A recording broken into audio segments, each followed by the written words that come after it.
only mode. Good afternoon, everybody. Welcome to the College of New Jersey webinar series. Today we have our pre-college programs presenting for our school counselors. My name is Rob Bonacore. I am the Director of Enrollment Management Technology and will be providing some technical support for you this morning or this afternoon. And my role basically is just give you a little bit of an outline as to how this is going to go today in terms of some of the technical things with the webinar. First of all, the webinar will last for about an hour. But questions can be asked at any time throughout the session. You do not have, there will be a question and answer session at the end, but you can log your questions in at any point throughout the presentation. Two, all attendees will be on mute. So as you entered the webinar, you may have noticed that even if you have a microphone, you came in on mute. And we will remain that way only because of the number of attendees we have. It gets a little too confusing when you hear background noises. So you will be on mute the whole time, but you'll be able to hear any of the presenters talking. So then the question is, how do you ask questions? Any question that you have, please use the question box, the chat box that's on your toolbar, and that's how you can log questions into the presenters. When you type in a question, all the presenters will see it. You do not need to have directed towards anyone, so you can put that out there, any questions, and they are logged with who asked the question. Questions will not be seen by other attendees, though. So you can ask questions and not have to worry about everyone else that's not a presenter seeing that. As questions are received, either we will answer them directly through the chat window, if it's maybe more of a personal nature of some sort or just a quick answer we can give you. We may respond right back through the chat, or most questions will be read out loud by one of our presenters to the other presenters and answered verbally in the webinar. So that's how you'll get your answer to your questions. But again, you don't need to wait till the end. You can feel free to log those questions in at any time, and we'll try to get them answered. If we are respectful of your time, and so the session will last about an hour. If we have too many questions that we're unable to get to your questions, or maybe they're a little bit more robust of an answer that we can't answer right on the webinar, it does record who you are and your email address that you used to register. So if we don't get to your question, we'll respond to them by email after the webinar. Some other little bits, there's a camera icon in the upper right of your viewing screen, and that will allow you to take a screenshot of what's on the screen at any moment. It just saves it as a little picture file to your computer. And so if there's something, phone numbers or stats or something that you want to record, you can use that feature to take quick snapshots of what we're presenting. And lastly, the webinar is being recorded. We will have this webinar recorded and put out there, so if there's something you need to come back to or a colleague that you'd like to have seen it and couldn't make it today, we'll have a link that you can go to and watch the webinar at the end. So with that, I'm going to turn you over to Susan, and we'll start the actual main part of our presentation. So Susan, it's all yours. Great. Thank you, Robbie. And thank you, everyone, for joining us today. We're really pleased to have you here, and we look forward to sharing information with you regarding the College of New Jersey's pre-college programs. So welcome to our info session for school counselors. As Robbie said, we're scheduled for an hour, and certainly look forward to, as I said, sharing information with you and answering some of your questions. So who do you have with you today? In addition to me, my name is Susan Hydro. I'm the Director of Graduate and Intercession Programs, and I'm here along with Danielle Riley. We're both here also from the Office of Summer and Winter Programs. And we're joined by Brittany Adelat and Natasha Perez from the Bonner Center for Civic and Community Engagement. And we're actually going to begin with Brittany and Natasha. They're going to share some information with you about our pre-college programs. Great. Good afternoon, everyone. My name is Brittany, as Susan mentioned.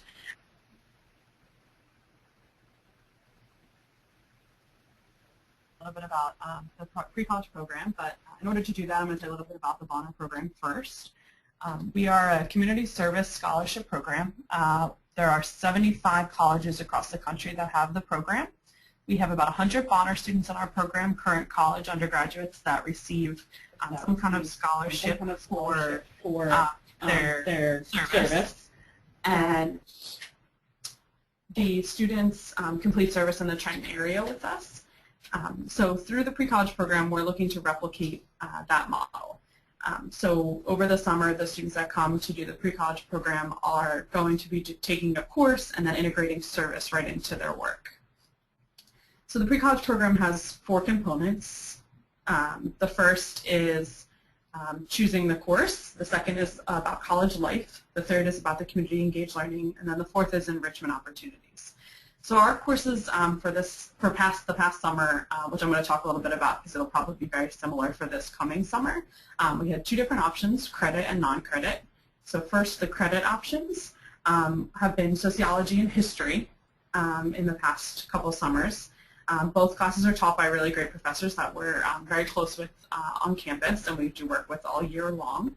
The sociology class and the history class this past summer both did service with our partner summer program from students from K to 8. They did all different kinds of service with the kids, from helping with kind of academic homework to playing sports or running around, and also then eventually leading some lessons with the kids when they were ready to do that. The credit option is a 12-day option. It's very intensive with college course. The professors really take pride in the content that they're providing to the summer students because it is for college credit, and they want to show the students what it's really like to take a college course. So it is a lot of work, but our students and how we run the summer program, we have our college staff that are there, and then we also have some of our current undergraduate honor students that are there as group leaders, and everybody is there to help with the college work, but it is definitely an intensive 12 days of work. That work consists of a lot of reading, a lot of kind of journal writing, responding to what they read that day, and then also a research paper that has happened at the end of the semester, at the end of the 2 weeks. That has been the hardest part for the students if they've never done research before, but it's a really great opportunity, and then they present the work also to their parents and to the professors and to the other students at the end. For the non-credit course, this coming summer will be tentatively 7 days. The courses that ran last year in the non-credit option were one around environmental justice, where the students learned about food to table and where the food comes from and how and the impact that it has. And they did service in our community garden here on campus, at the soup kitchen, and then also at a local farm that we partner with.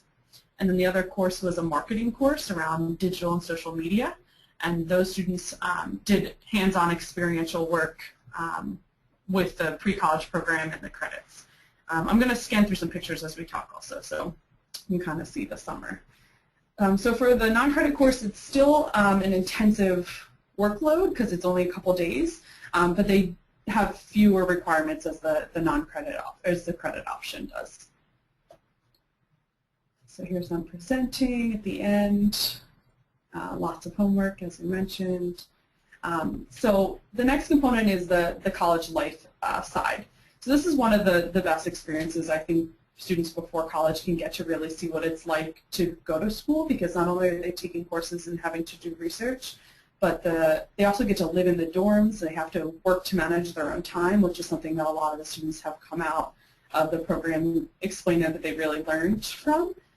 They also eat in our cafeteria, which, you know, food's sometimes good, sometimes not. They've learned how to also order their own food and figure out what's around if that's what they're interested in. And from there, they learn how to live with a roommate, which some of them have never done. They learn how to balance life between courses and staying up late and getting to know people, which is exactly what your first year in college is like. So there's a lot of different opportunities for the students to experience campus life, walk to and from classes together, figure out what time they need to go to bed in order to sit up and be alert in class. And then again, our Bonner students that are with us, our undergraduate mentors, go to class with them, so they're able to help guide them in some of these decision-making opportunities. If they see somebody a little bit tired in class, maybe we'll sit down and suggest to them that they do have an opportunity to go to bed earlier and figure out how to manage their time better. But it really does give them a full opportunity to experience college life. We also have speakers, and we spend a lot of time kind of in the lounge together going through activities and figuring out and showing them how they can work together on assignments. The third component of the program is our community engaged learning. So I referenced it briefly at the beginning about what the courses have done in the past. This is something that we do daily in our office at TCNJ. We work really hard to integrate community engaged learning or service learning into as many courses as we can here at TCNJ. The best practice of learning is really getting your hands dirty and figuring out, as you leave campus, not only what you learned in the classroom is something that is academic or for your career, but you need to be able to put it into practice and really get some experience in doing that. So if we can give that to the students before they leave campus, it's a really great opportunity. The best possible outcome is that the professor is really engaged with us and that they're integrating it completely into their course. So the professors that are working with us on our summer program are professors that we've worked with through the school year, and they've really done a good job of seamlessly integrating community engaged learning into their course. So it's not a, here's a lecture and now here's another thing you need to do, but it's, my lecture is about the work that you're doing in the course, and we're tying in the concepts and the theories right to what you're seeing in person at your service sites. So a little bit more about the community engaged learning for the summer program. So the day-to-day look of the program for both the credit and the non-credit are you wake up in the morning and then the students will go to service for 3 to 4 hours. And like I mentioned, for the credit courses that in the past has been with our summer program. We have done stuff with Habitat for Humanity if they're running their summer program or if they have needs. We've done some rehabilitation work with another organization called the Eastern Collaborative. We have done work at the soup kitchen if they have needs for the summer. And then the non-credit course would be the same thing, just the environment or whatever their content is. So they go to service in the morning, they come back to campus, they go to lunch, and then they go to class for 2 to 2.5 hours in the afternoon, then come back and go to dinner. And then each night we have different opportunities for them. So most of the time what we found is that the students are really doing homework from the time they get back from dinner through when they should be going to sleep.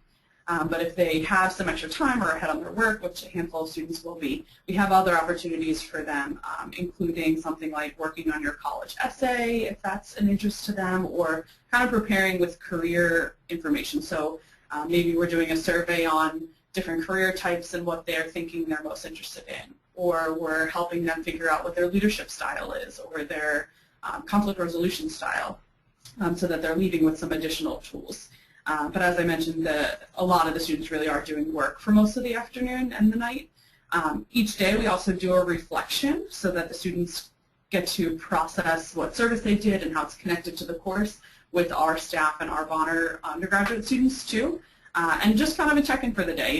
If we're seeing that every student is really struggling with the assignment that they got, maybe we're going to sit down and have a kind of guided talk through of the first assignment they have. So here's the question your professor asked you. You did the reading. Let's talk about what you learned, and so they have some more confidence in what they're going to write as their response paper for that. Or maybe they're all done all of their homework and they really just need to get outside and play volleyball for a little bit to release some stress. So each night we have that component also. The weekends, which we can get to some of the pictures. This is from our learning lab at Habitat a couple summers ago. The soup kitchen, our garden, that rehabilitation work that I talked about. And then so some of the weekend activities and some of the night activities have been, in our opinion, the best component of the program. Really developing those relationships with the students, even though they're only here for 7 or 12 days, is something we pride ourselves on. So the first day that they're here is all team building. The Sunday that they move in, we get them into their dorms, and introduce each other, and then it's really dive into every team building activity you could imagine.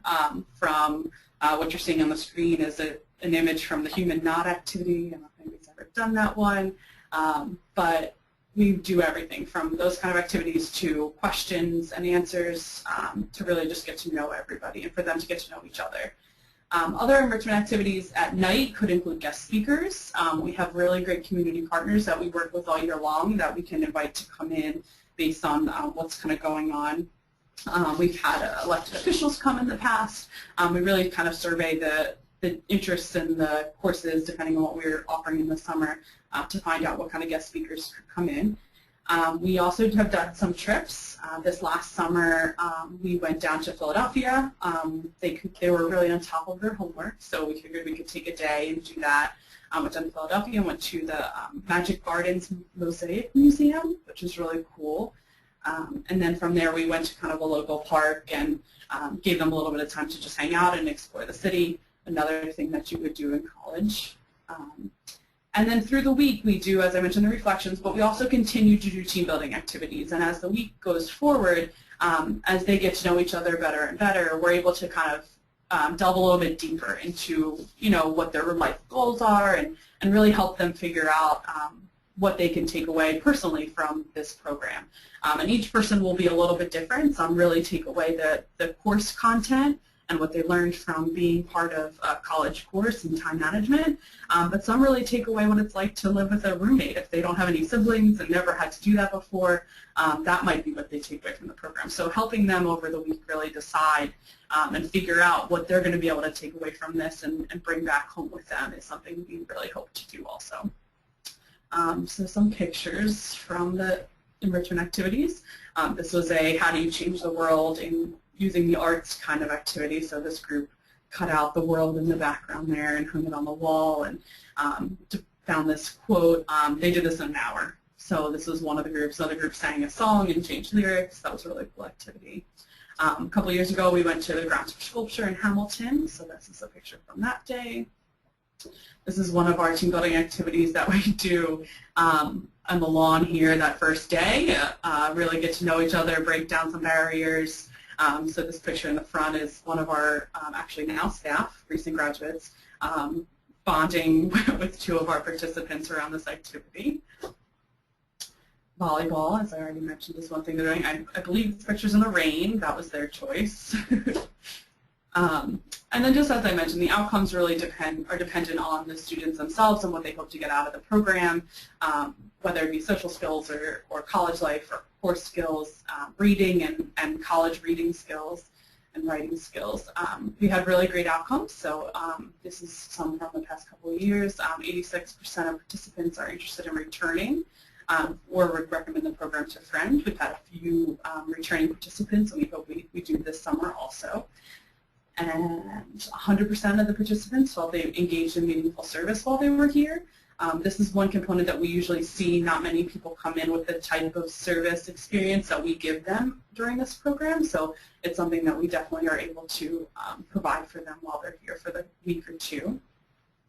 And that's kind of the end of our presentation. We have a lot of the students that have participated in the past also have attended TCNJ. We have a few that are in our program, our Bonner program now. We have a lot that are on campus that we run into. And it's a really great experience to be able to have gotten to know them and give them the opportunity to get to know TCNJ also. I'm a little bit partial to TCNJ myself. I went here as an undergraduate, and I've been working here since then, and now enrolled in graduate school also. But what we found is that a lot of the students that are coming are really interested in the college already, and this is just a really good way to solidify their experiences at the college and what they might hope to see themselves, or if they could see themselves here as a student in the future. So one question that I did want to ask to see as counselors, if you had an idea if your students would be interested in the credit or the non-credit options, and if you had any more specific questions about the type of service or the courses that could be offered, I'd be happy to answer those. So if you wanted to write in that chat box for me if your students you think would be more interested in credit or non-credit. There's a poll.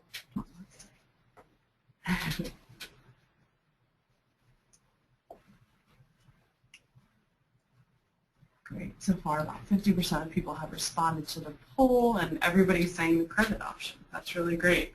The credit option is, like I mentioned, a really, really good opportunity to get to know what it's like to work with a professor and sit in the courses and really do that kind of work. And not a lot of programs that we found locally do that, offer credit as an option for the courses. We've specifically chosen sociology and history because they are two courses that can really easily be transferred to other schools too. And we would definitely be open to suggestions if you have them around what other kind of courses people would be interested in for us. So I am going to pass back off the mic to Danielle over in the Summer and Winter Programs office to tell you a little bit more about the, or to Susan and then to Danielle, about the budget and how the application process works and all of those options.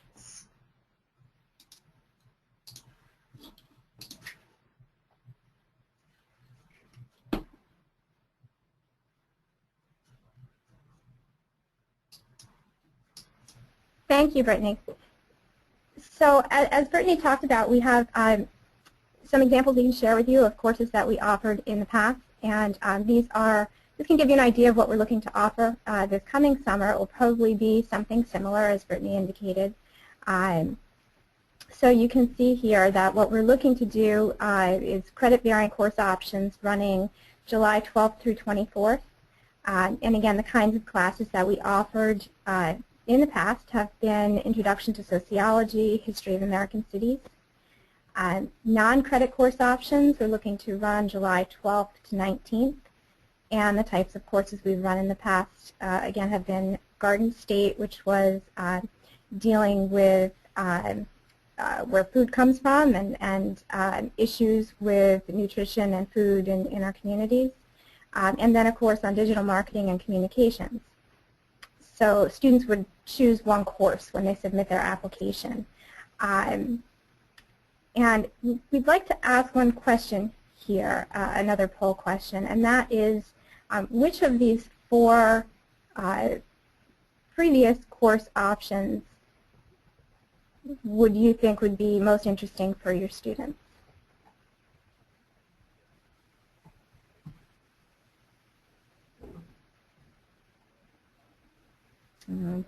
So far we're seeing well split between sociology and digital marketing and communications.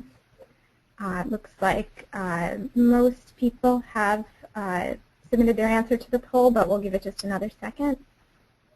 Okay, so it's looking like sociology, the Garden State course, and digital marketing and communications so far have the most interest, with some interest in American cities.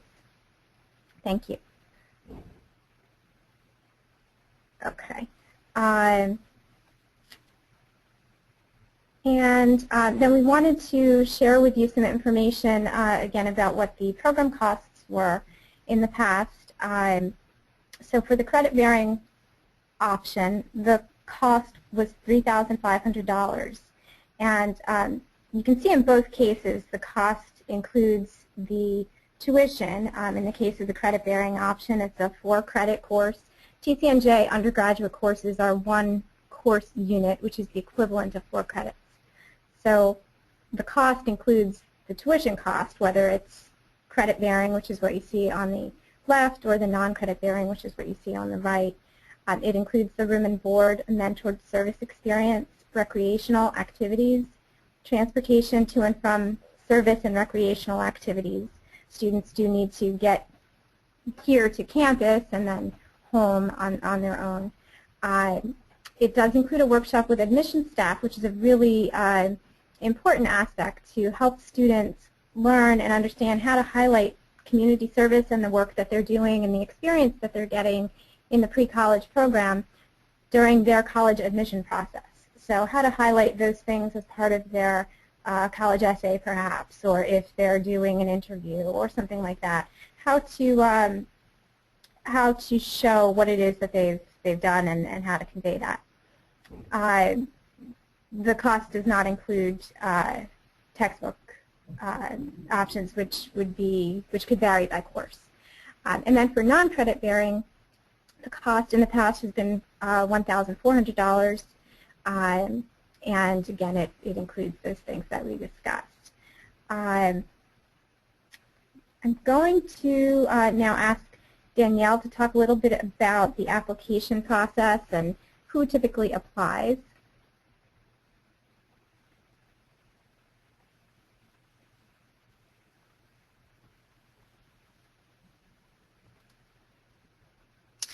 All right, thank you, Susan.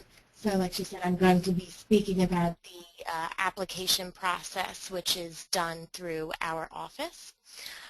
So we look at applications from rising juniors, rising seniors, and exceptional rising sophomores. The majority of students we have coming in are rising seniors, and this is because a lot of them are looking to get something on their college resume and also try and experience these programs before they go off to college to really get a taste of that college experience. So with that being said, I'm actually going to launch our final poll to see what grade levels do you often most of your students looking for these types of programs?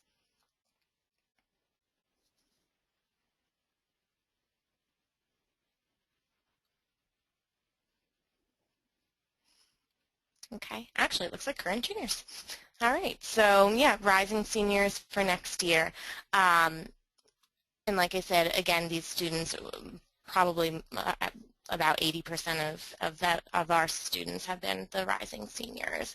We also look at applications from students who have been accepted to TCNJ and are coming in next year. Brittany did mention that we have some of the students who have come to the pre-college program in the past, end up applying and coming as full matriculated students into TCNJ, and this is for them to get a jump start on the college experience. A lot of these courses do work for our liberal learning requirements, so the students are able to complete the course and get a start on that.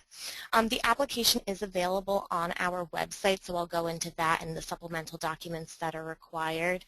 And for a due date for the application, so our application typically opens end of January, early February. So students would be able to start filling out the application at that point and sending in their supplemental documents, and we would be accepting applications until the program is full.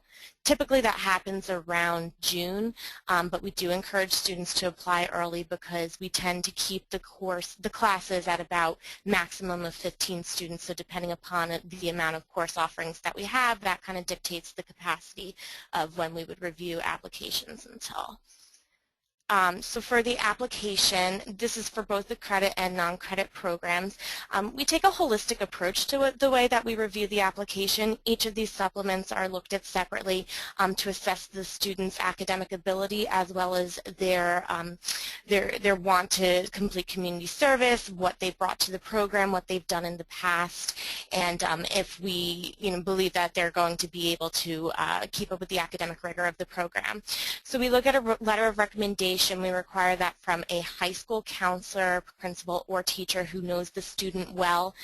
This letter should address their ability to complete a rigorous program, look at their experience. It could also address if the recommender knows about their personal community service experience. The student can also address that we require a personal statement, 250-word statement. They should let us know why they're interested in community service, what they are going to bring to the program, and what they're going to get out of it. And then the students will need to submit a official high school transcript, so that should show recent grades. We have had for rising sophomores who submit their applications since they're in their freshman year at that time and don't have a transcript yet, they can submit a report card of grades that they've had in the past. Now for sharing these supplemental documents with us, like I mentioned, there is an online application which I'll provide the link to at the end of my presentation. But the students will be filling out the online application which asks them for all of their biodemo information, and then they actually select the program and course choice right on the application that they're interested in. We do make every accommodation possible to be able to put the student in their first requested course, but again, since it is rolling admissions, if a course does fill up, we would go to their second choice if accepted. The student can upload the essay right onto the application. They do also have the option of uploading the recommendation to the application, but we do understand that most schools, or a lot of schools, do not give the recommendations to students, so the recommender can certainly mail or email it directly to our office, and we'll provide that address at the end. The transcript should definitely be mailed to our office from the school, as we do need an official transcript. And then this is the link to, this is our address for where they need to send application supplements. We do have a couple of questions, so I'm actually going to start by addressing some of those. And one of the questions was how many students generally get into the program in each class, which I did kind of touch on earlier. But like I said, we typically have at most 15 students, and this is because we want to keep it kind of one-on-one with the instructor, allow the students to really get a lot of time, a lot of class time to experience the course, because they want to be able to successfully complete the course. The other question that we received was regarding some of the courses. A lot of students at this person's school are engineering students who are interested in engineering programs. So actually, Brittany, I'm going to address that one to you. How would you, for students who are interested in engineering programs, do we have courses that meet that, or? Sure. So each year we kind of reevaluate which programs we're going to offer over the summer, which courses specifically in non-credit and credit. This past year we had a discussion around engineering and science and nursing, along with a couple other programs. So we have some feelers out with professors right now to see if we could find a professor who would be interested in running a course over the summer. For us, we commonly on campus at the moment don't work with very many engineering professors. Obviously, the humanities are a little bit more directly connected to the community engaged learning kind of topics. There's plenty of opportunity to do that with engineering, so we're hoping to have at least some kind of science option either this summer, but if not this summer, in the future summers. So we would definitely ask that people keep checking back with us to see if there's an opportunity for some kind of science or engineering for this coming summer and in the future summers.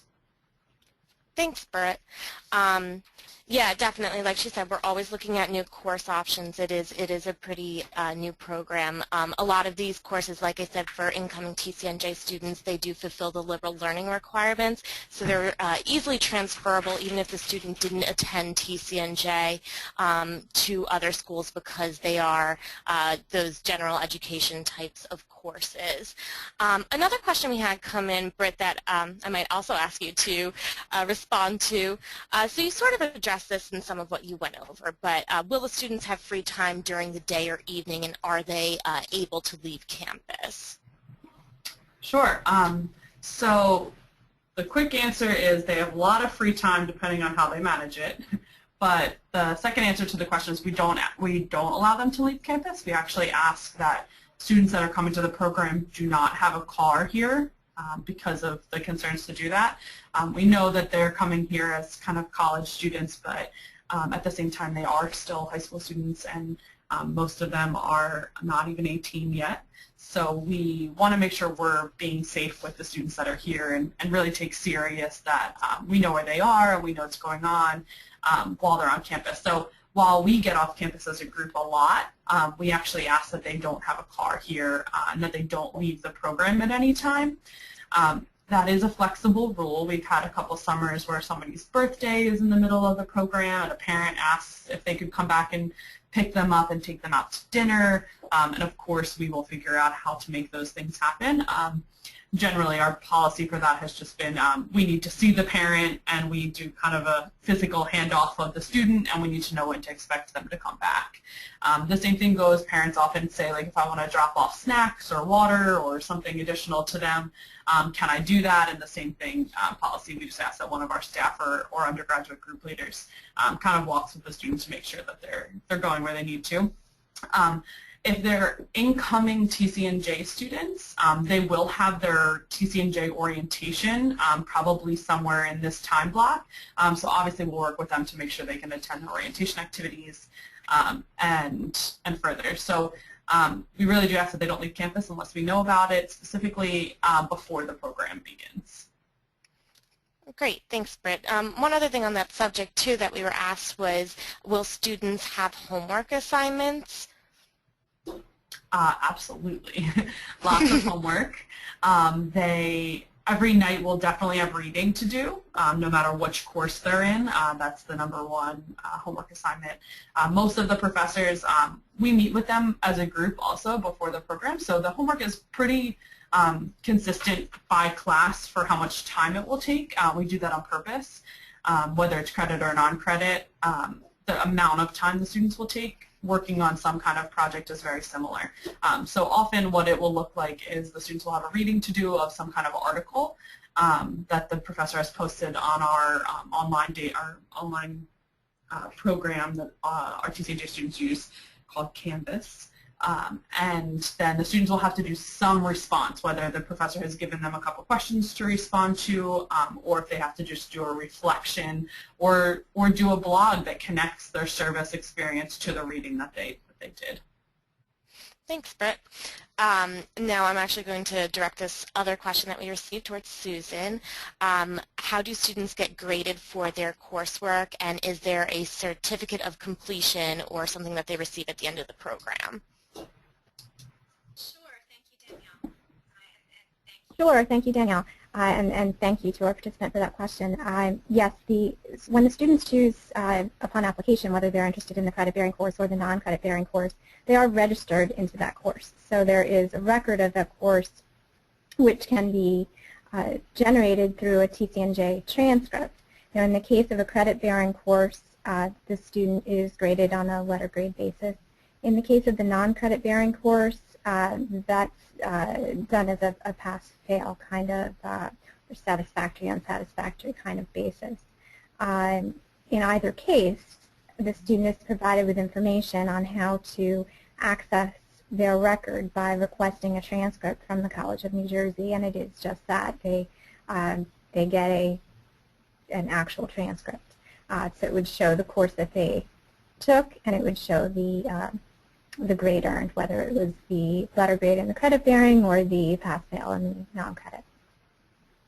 Thanks, Susan. Yes, and like I mentioned, a lot of these courses, because they're more of the general education types of courses, they are easily transferable to here or other schools. Okay, and let me see, do we have any other questions? I'll give you a second to get in any last-minute questions. Britt and Natasha, do you guys have any additional comments to make?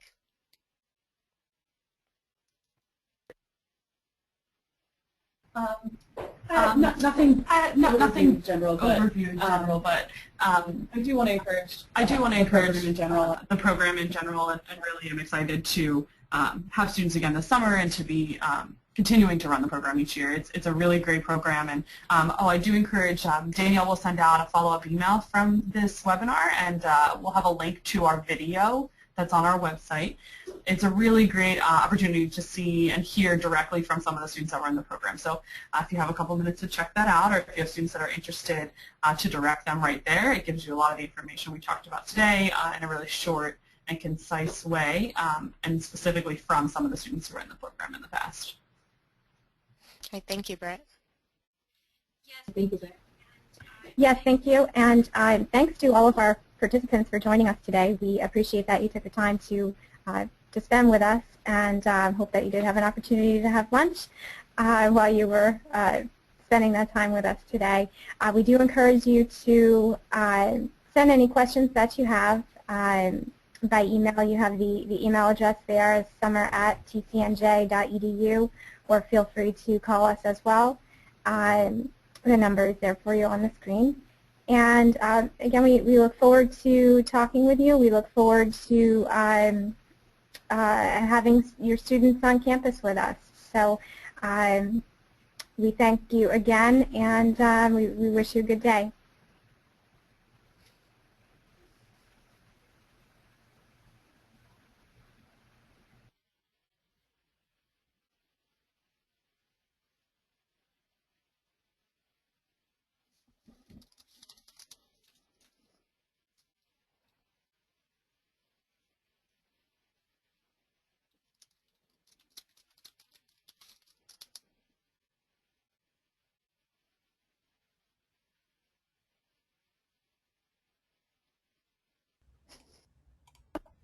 Okay, everybody's off.